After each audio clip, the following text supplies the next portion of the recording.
What is going on, my friends, and welcome back to another video here on the channel. Well, we are going to be continuing the run, boys, because we have been making a ton of progress within this niche, and we're going to keep going. And today we're going to be back within the niche of pre-sales. Now, of course, you guys know we've had a crazy amount of success this year, winner after winner after winner. A couple losers, don't get me wrong, but a lot of winners, especially within this little niche of pre-sales that we're tapping back into today. Now, the niche that we're going to be tapping back into is, of course, the multi-layered pre-sale approach. This is the approach that I've talked about so many times on the channel now, where every couple of days the price of the pre-sale goes up. So of course it could be, say, $1 on Thursday, then it's $1.01 on Saturday, $1.02 on Wednesday, and then over time, of course, as they get into launch, you're buying closer and closer to launch price, and so obviously it incentivizes people to buy a little bit earlier. Call it what you want, but it does work really well, and we've seen millions of dollars flow into this space of pre-sales. Now, I thought I actually covered all of the main ones because there's like 8, 9, 10 of them or so that are catching a lot of momentum. I thought I covered all of them, but I actually did miss one, and this one's actually pretty damn interesting because it is one of the only ones that's tapping into the community that they're trying to tap into,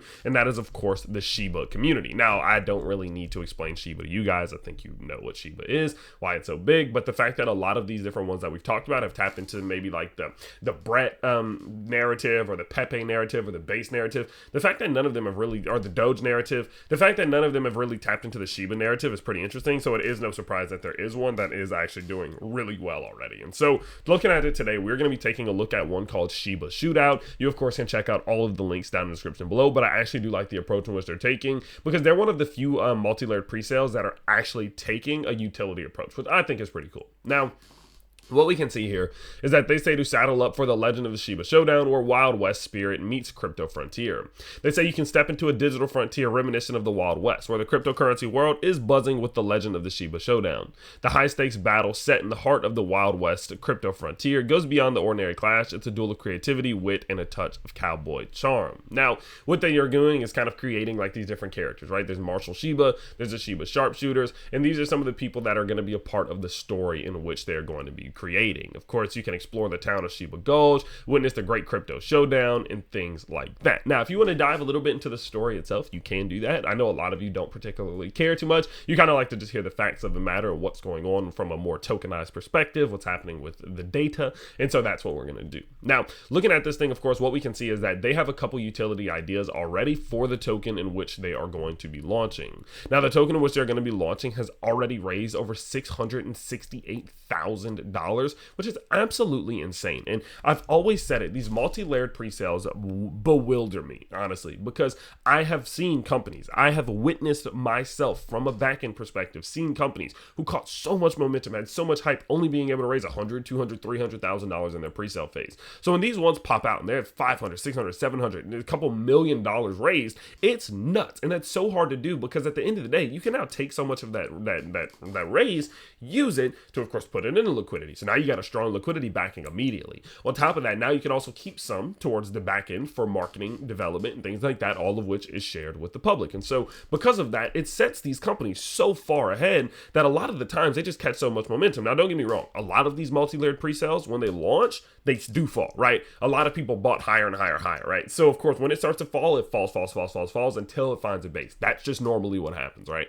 And so because of that, then they can start to inject some of that funds and liquidity that they had, and then these things catch so much momentum. It's ridiculous. It's honestly just ridiculous. And so going forward, again, the fact that they've raised this much is no surprise, but it is still just as crazy to me as multiple times before. But going forward, of course, as I mentioned before, they do have some utility ideas. Now, the first one that they have is, of course, the campfire stories. You can see regular campfire story sessions where community members share their crypto and meme coin experiences in a casual storytelling format. I think that's interesting. Obviously, not a ton of utility from a development perspective, but utility in a sense of keeping the community united.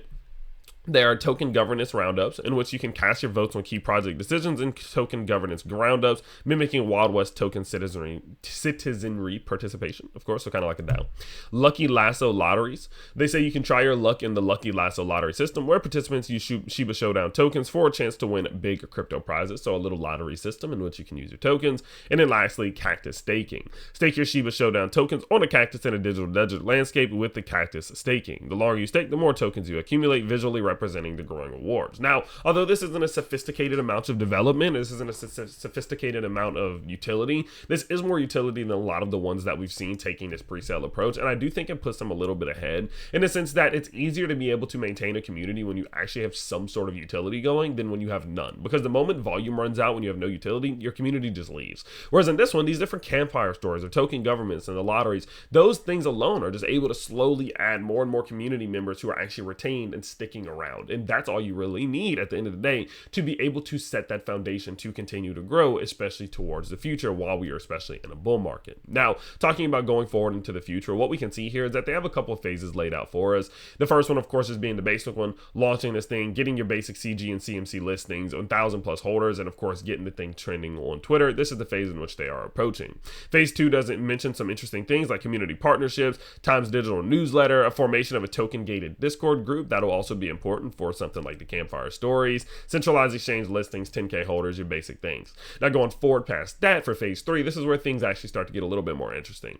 They're planning on releasing some shootout tools, a shootout academy, a tier 1 exchange listing, and of course a blockchain takeover. These are of course kind of what every company wants, but this is interesting to me because what they're saying is that they plan on actually adding on top of these utility ideas and bringing 2 more new things, which could be interesting again for the retention of the community. Now, overall, the token itself does have a pretty basic breakdown with 35% towards pre-sale, 20% towards staking, 10% towards project funds, 10% to liquidity, 20% towards marketing, and of course 5% towards the root and toot and shooter fund. Okay, and so overall, pretty similar in basic breakdown there. Now, overall, they do have already the ability in for which you can buy and stake your Shiba Shootout for 1,512% rewards, in which you can start earning today in the pre-sale phase. Obviously, you guys know the older this thing gets, the lower that percentage return is going to be. That's just normal. What companies almost always will do is start that API really high to attract people in, get them in. Then, of course, over time, it's a variable rate. Everyone knows that, and so the percentage in which you can get starts to fall